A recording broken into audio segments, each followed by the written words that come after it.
আল্লাহ পাক আজকে আপনাকে হয়তো 1 কোটি টাকা দিয়েছেন, কালকে আল্লাহ না করুক 1000 টাকার জন্য মানুষের কাছে হাত পাততে বাধ্য করতে পারেন আল্লাহ পাক। এমনও কিন্তু দিন আসতে পারে, দিন সবার সবসময় সমান থাকে না। আজকে আপনার কাছে 1 কোটি টাকা আছে, কিছু মনে হচ্ছে না, কালকে কে জানে আল্লাহ না করুক যে 1000 টাকা কারো কাছে চাইতে হচ্ছে, 1000 টাকার জন্য ঠেকে গেছেন, হতে পারে না? তো রিজিককে মানুষ তাজিম না করলে রিজিক দূরে চলে যায়। দুটো বিষয় খেয়াল রাখবেন, দুটো বিষয়। এক হচ্ছে মাঝে মাঝে মনের মধ্যে কিছু আমল করার ইচ্ছা আসে না? মনে হলো যে আচ্ছা একটু 10টা আয়াত পড়ি, মনে আসে না মাঝে মাঝে? এমন মনে হয় না? ওই সময় এই যে মনের মধ্যে যে এই ইরাদাটা জাগ্রত হওয়া, এটাকে আমরা বলি ওয়ারিদ। অন্য ভাষায় আপনি বলতে পারেন মেহমান। কি বলতে পারেন? এটা আল্লাহর পক্ষ থেকে আপনার কলবের মধ্যে মেহমান হিসেবে এসেছে। এখন আপনি যদি আমলটা করেন, সেই মেহমান বারবার আপনার কলবে আসবে। যদি আপনি ওই সময় আমলটা না করেন, মেহমান চলে যাবে, মেহমান অসম্মানিত হলে পরে আর আসবে না।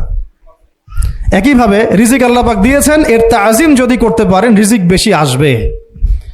রিজিকের তাজিম সম্মান করতে না পারলে রিজিক আসবে না, বেশি কমে যাবে। উসমান রাদিয়াল্লাহু আনহু সবচেয়ে ধনী ছিলেন না? কেন জানেন? কেন? এটা কি জানেন কেন ধনী ছিলেন? একে তো তিনি প্রচুর দান সদকা করতেন, এটা তো আপনারা জানেনই। আরেকটা জিনিস অনেকে জানে না, তিনি উটের পিঠে বসেছিলেন, কিছু একটা খাচ্ছিলেন, এই 2-1টা দানা পড়ে গেছে নিচে।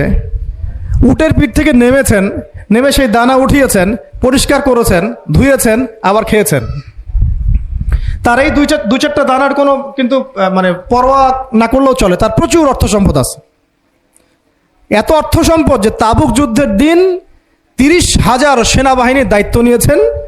30,000 সেনাবাহিনীর দায়িত্ব নিয়েছেন। সেনাবাহিনী যাবে, থাকবে, খাবে, তাঁবু টাঙাবে, সব দায়িত্ব তার।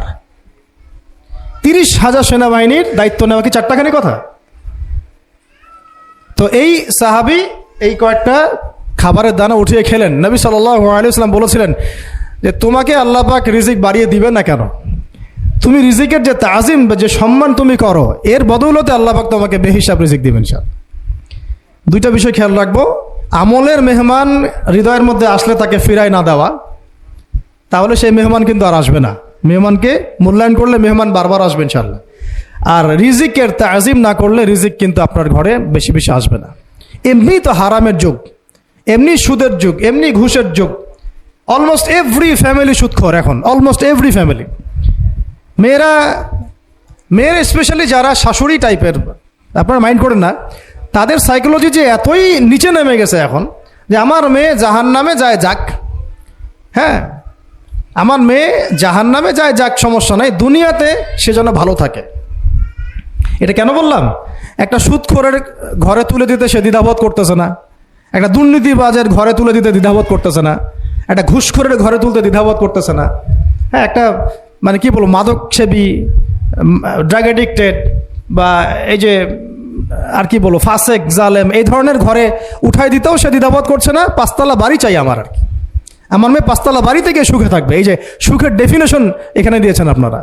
এই জন্য কত হাজার হাজার মেয়ের জীবন নষ্ট করে দিয়েছেন আপনারা।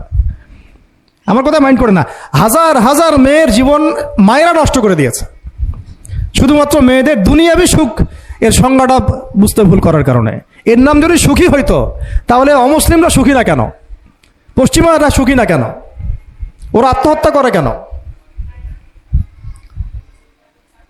এভাবে মেয়েদের জীবন নষ্ট করেছেন। অথচ অল্প যদি হালাল রিজিকও হতো, আল্লাহ পাক তাকে বরকত দিতেন, সুখে থাকতো। তো আল্লাহ পাক আপনাদেরকে রিজিকের মূল্য বোঝার, তাজিম করার তৌফিক দান করেন, আমিন। তো অনেক ভিতরে চলে যাচ্ছে আমি, সময় আমাদের হাতে আরও শর্ট হয়ে আসতেছে। তো এখানে একটা কথা বলে দিব যে রিজিকের প্রসঙ্গ যেহেতু আসছে, যে হালাল খেতে হবে আমাদেরকে, হারামের দ্বারস্থ হওয়া যাবে না।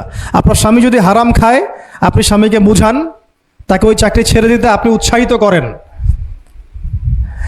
আমি আপনাদেরকে একটা অনেস্টির সাথে একটা কথা বলি, যত এই যে প্রশাসনে যত ঘুষখোর আছে, ঠিক আছে, যত দুর্নীতিবাজ আছে, যত মাদক সেবী আছে, মাদকের ব্যবসায়ী আছে, যত সুদখোর আছে, এরা সবাই কেন এই খারাপ কাজগুলো করে জানেন? তার স্ত্রীকে ভালো রাখার জন্যে, তার মাকে ভালো রাখার জন্যে, তার সন্তানদেরকে ভালো রাখার জন্য। তাহলে স্ত্রী হিসেবে, সন্তান হিসেবে, মেয়ে হিসেবে আপনি বলবেন যে আমাদের এইসব ভালোর দরকার নাই আব্বু, হে আমার প্রিয় স্বামী, আমার এসব ভালোর দরকার নাই। হে আমার ছেলে, আমার এসব ভালোর দরকার নাই, তুই হালাল পথে থাক, ওইখানে তুই আমাকে ডাল ভাত খাওয়া, আমি খুশি আছি। এইভাবে আপনারা তাদেরকে মোটিভেট করেন, দেখবেন সমাজে হারাম কমে গেছে ইনশাআল্লাহ। আর হারাম খাওয়া এই ছেলে মেয়েগুলোও কিন্তু মানুষ হবে না। হারাম খাওয়া যে ছেলে মেয়েগুলো রক্ত মাংস করে উঠছে, এরাও কিন্তু মানুষ হবে না। আল্লাহ পাক আমাদেরকে হালাল খাওয়ার তৌফিক দান করেন, এবং হালালের জন্য আপনাদের ভূমিকা অনেক বেশি। আমরা উত্তরবঙ্গ সহ দেশের বিভিন্ন জায়গায় সফর করে যেটা দেখেছি, যত সুদী এনজিও আছে না, এনজিওগুলোর মধ্যে মহিলাদের নামই বেশি, জানেন? মহিলাদের নাম বেশি সুদী এনজিওতে। তো এই দাওয়াতগুলো আমরা মা বোনদেরকে দিতে চাই যে